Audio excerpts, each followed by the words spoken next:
بسم اللہ الرحمن الرحیم۔ السلام علیکم ورحمۃ اللہ وبرکاتہ۔ محترم سامعین، آج کا ہمارا ٹاپک جیسے کہ آپ اسکرین پر ملاحظہ فرما سکتے ہیں نواقض وضو کے بارے میں ہے۔ اس کے 3 سوال اور اس کے 3 جوابات ہوں گے۔ پہلا سوال ہے کن وجوہات کی بنا پر وضو ٹوٹ جاتا ہے؟ اس کا جواب یہ ہے پیشاب یا پخانہ یا اس مقام سے کسی اور چیز مثلاً ہوا کے خارج ہونے سے، نیز بدن کے کسی حصے سے خون یا پیپ وغیرہ نکل کر بہنے لگے تو اس سے بھی وضو ٹوٹ جاتا ہے۔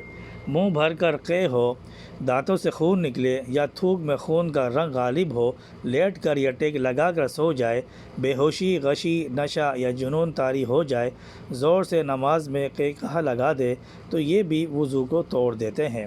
البتہ امام احمد رحمۃ اللہ علیہ کے نزدیک قہقہے سے وضو نہیں ٹوٹتا، اور یہی مسلک امام شافعی رحمۃ اللہ علیہ اور امام مالک رحمۃ اللہ علیہ کا بھی ہے کہ قہقہہ لگانے کی صورت میں وضو واجب نہیں۔ دوسرا سوال، کیا گالی سے وضو ٹوٹ جائے گا؟ یعنی کہ وضو کرنے کے بعد اگر کوئی آدمی گالی دے یا جھوٹ کہے یا کسی سے ایسی بات کہے جس سے اس شخص کو تکلیف ہو تو کیا اس صورت میں وضو ٹوٹ جائے گا؟ تو اس کا جواب یہ ہے کہ اس سے وضو نہیں ٹوٹتا، اس لیے کہ یہ نواقض وضو میں سے نہیں ہے، البتہ یہ گناہ کبیرہ ہے، وہ شخص گناہ گار ہوگا، ایسی باتوں سے خوب بچنا چاہیے۔ تیسرا سوال، کیا ٹی وی ناقض وضو ہے؟